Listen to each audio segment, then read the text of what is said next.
Hello dear all, मैं चंद्रभान प्रसाद once again और चंद्रभान प्रसाद official पर आपका एक बार फिर से स्वागत है। मैं विगत कई दिनों से अपने एक नई बुक प्रोजेक्ट में लगा था, इसलिए बहुत बिजी था। मेरी वाइफ मीरा सरोज ने मुझे बार बार चेताया है कि ये यूजीसी का मामला ज़्यादा संवेदनशील है और मेरा विचार जाना चाहिए, चाहे 100 लोग ही इसको क्यों न सुने। तो इसलिए मैं यह वीडियो रिकॉर्ड कर रहा हूँ। ये यूजीसी का मामला संवेदनशील कई कारणों से है। पहला कारण तो यह है कि दलित समाज हजारों सालों से डिस्क्रिमिनेशन भोगा है और विश्वविद्यालयों में, कॉलेजेस में, यहाँ तक कि स्कूल्स में ये डिस्क्रिमिनेशन की घटनाएं होती रहती हैं। आजकल थोड़ा अमृत काल में और बढ़ गई हैं। जो कभी चीज़ें छुप छुप कर होती थी, अब खुलेआम हो रही हैं। तो अमृत काल का यह मूल्य तो हमें चुकाना पड़ेगा। तो दलित समाज में थोड़ा सा मामला साइकोलॉजिकल भी था। जिस तरह से एक गांव के तालाब में जो छोटी छोटी मछलियां होती हैं, जैसे कि हमारे ईस्टर्न यूपी में एक बहुत ही दुबली पतली छोटी सी मछली होती है, उसको बोलते हैं डिंडा। वह पानी की सतह पर दौड़ती रहती है। तो उसमें लोगों को ये पता चल जाता है कि इसके अंदर बड़ी मछली भी हो सकती हैं, जैसे कि सौर या पढ़िना, जिसको बरारी भी बोलते हैं बिहार या बंगाल में। तो दलित समाज का जो रिएक्शन था जब सुप्रीम कोर्ट ने यह आदेश दिया यूजीसी को कि इस संबंध में कुछ रूल्स एंड गाइडलाइंस फ्रेम होनी चाहिए ताकि दलितों पर, दलित छात्रों पर जो जुर्म होते हैं उसको रोका जा सके और जो जुर्म करने वाले हैं उनको दंडित किया जा सके। तो मैं जहाँ तक देख पाया हूँ, इस पर वीडियो जो पब्लिक डोमेन में नेटवर्क्स पर आए हैं, थोड़ा सा दलितों में एक विजय का भी एक उसमें उत्साह था कि हमने आखिर में डिस्क्रिमिनेशन करने वालों के ऊपर एक तरह की विजय प्राप्त कर ली है। और कुछ कुछ लोग सेलिब्रेट भी कर रहे थे। मुझे लगता है इसे अवॉइड किया जा सकता था। दूसरी तरफ जो द्विज समाज के लोग हैं, उनका रिएक्शन बिल्कुल ही नेचुरल ढंग से था। और जब मैं नेचुरल कह रहा हूँ तो इसको काफ़ी सोच समझकर यह बात मैं कह रहा हूँ, क्योंकि जो द्विज समाज यानी ट्वाइस बॉर्न यानी सवर्ण, जिसको हजारों सालों से शास्त्रों का समर्थन रहा है और जिन्होंने अपने से नीचे वालों पर हजारों सालों से नियंत्रण रखा है, उनको लगा कि यह आदेश उनके खिलाफ है। इसको और सरल भाषा में समझने के लिए मैं यह कहना चाहूँगा कि जैसे कि किसी गांव के आसपास या बाजार में सरकार अनाउंस करवाने लगे कि जो भी मेड़ छाटेगा खेतों की उस पर कड़ी कार्रवाई होगी और जमानत नहीं होगी उनकी, या अगर कोई दूध में पानी मिलाकर बेचते पकड़ा गया तो उस पर कार्रवाई होगी। तो अगर इस नियम के खिलाफ कोई एक खास समुदाय प्रदर्शन पर आ जाए, प्रोटेस्ट पर आ जाए कि हमारे खिलाफ एक साजिश है, तो वैसे ही अपर कास्ट को या द्विज समाज के एक हिस्से को, जो यूनिवर्सिटीज़ में यंग लोग हैं, किसी और का उनका अपने एल्डर्स का समर्थन जरूर रहा होगा, उनको लगा कि उनको इस यूजीसी के नए रूल से उनको फंसाया जा सकता है। और यह बात वह नेचुरल, मैं इसलिए कह रहा हूँ नेचुरल क्या, यह साइकोलॉजिकल भी है। इसको एक और उदाहरण से आपको मैं समझाना चाहूँगा। मान लीजिए दिल्ली या लखनऊ में कोई एक व्यक्ति स्नेक्स यानी सांपों की रक्षा के लिए एक लेक्चर दे रहा है और उसके पास प्लास्टिक के सांप हैं और वह यह कह रहा है कि ये सांप प्लास्टिक के हैं और बता रहा है कि सांप से मुकाबला हो तो कैसे इसे हैंडल किया जाए, इसको मारा नहीं जाना चाहिए, सांप भी नेचर के हिस्से हैं, नेचर ने किसी न किसी मकसद से इन्हें बनाया होगा, आदि आदि। तो वह बात करते करते अचानक प्लास्टिक के सांप को दर्शकों के बीच फेंक दे और दर्शकों पर एक लोगों के नर्वस सिस्टम को मेजर करने का कोई यंत्र लगाया गया हो, तो कुछ सेकेंड्स के लिए उनकी धड़कनें बढ़ जाएंगी, यह जानते हुए कि यह स्नेक प्लास्टिक का है। तो अपर कास्ट को ऐसा लगने लगा कि हम हजारों साल से अत्याचार किए हैं, तो हमसे तो अत्याचार शायद होता ही रहेगा। यह सेल्फ रियलाइजेशन एक स्पेशल साइकोलॉजिकल फिनोमिना है कि उनको लगने लगा हम तो पहले से ही अत्याचार करते रहे हैं और हम अत्याचार नहीं करें तो हमारे एक्शंस पर लोगों को संदेह होगा और हम पकड़े जाएंगे।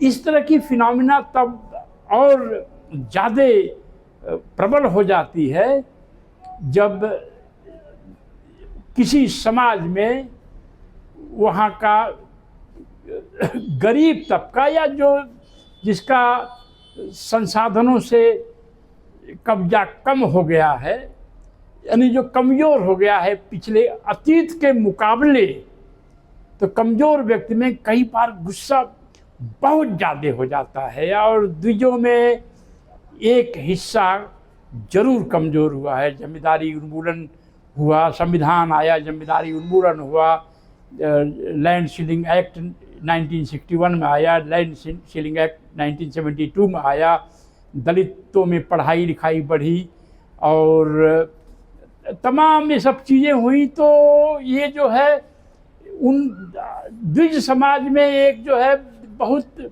बड़ा जो है एक तबका जो है जिसका पतन हो चुका है और इसीलिए बिहार में जो है एक कमीशन बना है जो सवर्ण समाज के वेलफेयर के लिए काम करेगा। यह कमीशन का बनना भारतीय इतिहास में एक बहुत बड़ी घटना है।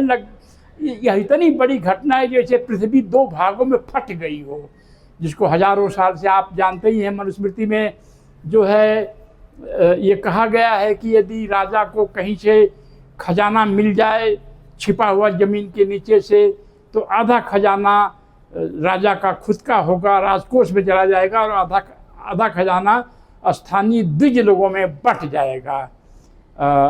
मेरे बचपन तक सवर्ण समाज के लोग अपने खेतों में खुद हल नहीं चलाते थे, हल की मुठिया अपने हाथ से नहीं पकड़ते थे। एक कठैचा मेरे गांव के बगल में ब्राह्मण बाहुल्य गांव है और वहाँ पर एक ब्राह्मण युवक अपने मजदूर के लिए नाश्ता लेकर गया था और मजदूर नाश्ता करने लगा तो ब्राह्मण युवक शौकवश बैल हल चलाने लगा तो दौड़ करके हलवाहा आया और बोला, नहीं आप ऐसा मत करिए, चोट लग जाएगी बैलों को।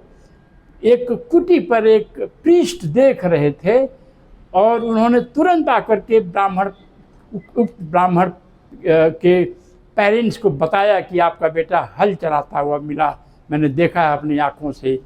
तो उस नवयुवक पर बहुत ही उसके पेरेंट्स गुस्सा हो गए थे।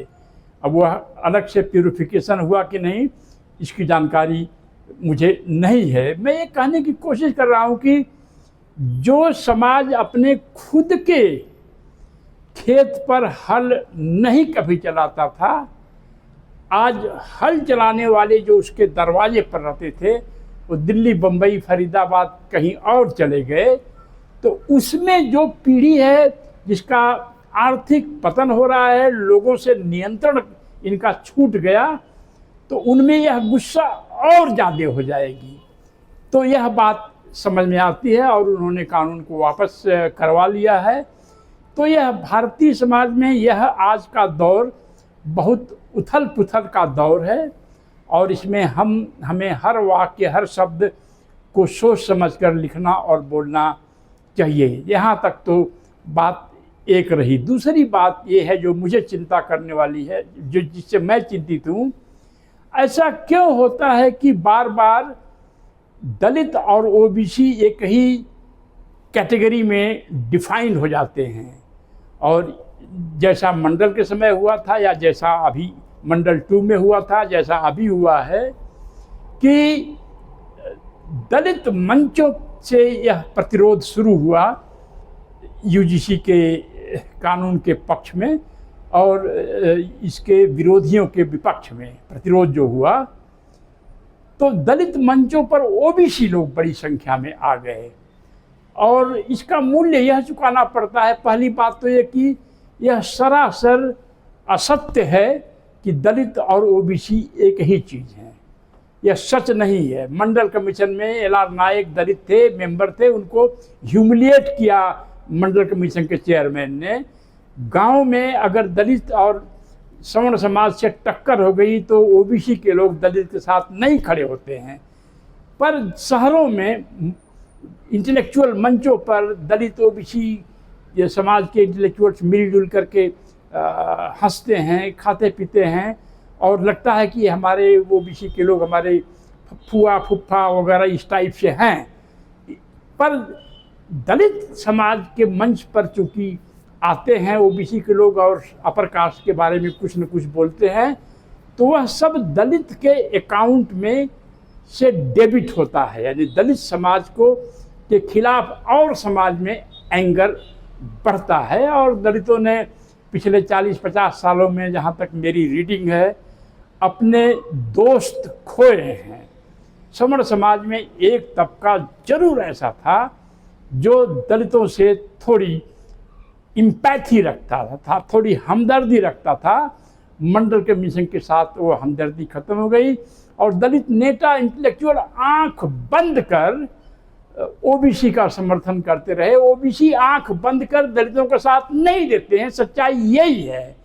तो मैं दलित समाज के लोगों से कहना चाहूँगा कि आप कुछ भी, कोई भी कदम उठाएं, आप ओबीसी के साथ आपको नहीं दिखना चाहिए। दलितों में एक यह सच है कि दलित इंटेलेक्चुअल्स को के लिए एक मार्केट है। आप ब्राह्मण को गाली दीजिए, क्षत्रिय को गाली दीजिए, ब्राह्मण को गाली दीजिए, तो इसको आपको अप्रिशिएट करने की एक दलित समाज में मार्केट है। दलित समाज, दलित मिडिल क्लास में एक मनमौजी तबका है जो खुश है, मेहनत से नौकरी किया है, कुछ पैसे बनाए हैं, बच्चों को पढ़ाया लिखाया है, तो वो खुद तो ऑफिस में रह के ब्राह्मण को गाली नहीं दे सकते। जब कोई दलित समाज का कोई और व्यक्ति उनको गाली देता है तो इनके अंदर एक हल्का हल्का गुदगुदी लगती है। पर इससे ओवरऑल दलित समाज अपने हितैषी खोता है और यही एक ऐसी वजह है कि आज दलितों का कोई भी समर्थन पब्लिक में करने वाला नहीं है। दलित तो पहले से ही आइसोलेटेड थे। आज़ादी के बाद, संविधान के बाद जो थोड़ा बहुत इम्प्रूवमेंट हुआ था, हम पीछे फिर बैक फुट पर जा रहे हैं। 2035 तक स्थिति और भी गंभीर हो सकती है। तो ये मेरी वार्निंग भी है। और सवर्ण समाज के लोगों से भी मैं ये कहना चाहूँगा कि आप अपने दिमाग से यह निकाल लीजिए कि आप शासक हैं। अब आपको कोई नहीं पूछता है। आपका गांव में मैं समझता हूं कि करीब 56% जो 5 गांवों का मैंने अध्ययन किया है में औसत लैंड होल्डिंग अपर कास्ट की 3 क्षत्रिय बाहुल्य गांव है, 1 भूमिहार बाहुल्य गांव है, 1 ब्राह्मण गांव बाहुल्य गांव है। जो अपनी किताब के लिए मैंने स्टडी किया है पिछले 4 साल में, 5 बीघा औसत जमीन रह गई है। और इसमें 1/3 की जमीन लैंड होल्डिंग तो दलितों के बराबर हो गई है, उससे भी कम हो गई है। कुछ अपर कास्ट के लोग तो कम्प्लीटली, कुछ ही सही, लैंडलेस हो गए हैं।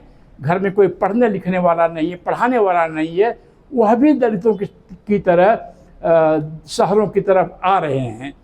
तो यह आप, मेरी स्टडी में ये पता चला है कि हर गांव से 160 दलित माइग्रेट किए हैं और हर द्विज बस्ती से 94 द्विज नवयुवक फैक्ट्रियों की तरफ मार्च किए हैं। रवीश कुमार, माने जाने पत्रकार रवीश कुमार की रिपोर्ट में उन्होंने बताया था कि सिक्योरिटी गार्ड्स में जो नौकरी करने वाले लोग हैं अधिकतर ब्राह्मण, क्षत्रिय, भूमिहार नवयुवक हैं। तो जो सवर्ण समाज के लोग, हमारे यहाँ कहावत है, रस्सी जल गई लेकिन ऐंठन नहीं टूटी। तो आप अपनी ऐंठन को जरा ढीला करिए। समाज बदल रहा है, देश बदल रहा है। अब कंपटीशन से ही लोग आगे बढ़ेंगे। पहले कंपटीशन नहीं था, द्विज जातियों को बिना कंपटीशन किए सब कुछ मिल गया था। और ओबीसी के लोगों को तभी समर्थन देना चाहिए जब ओबीसी के लोग अपने भीतर एक रिफॉर्म मूवमेंट चलाएं। ओबीसी का मतलब जिनके पास खेत है, यादव हैं, गुज्जर हैं, कुर्मी हैं, लोध हैं, इस टाइप के ओबीसी। और जो कहार कुहार वगैरह, नाऊ वगैरह हैं, ये लोग तो दलितों के बराबर हो गए हैं। दलितों से भी स्थिति इनकी खराब हो चुकी है।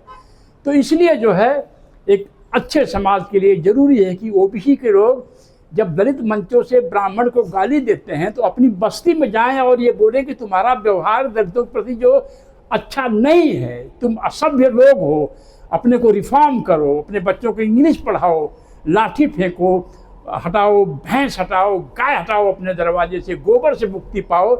अगर ये नहीं कह रहे हैं, ब्राह्मणों को केवल गाली दे रहे हैं, तो दलितों सोच लो आपके मंच का दुरुपयोग हो रहा है। जय भीम, जय भारत।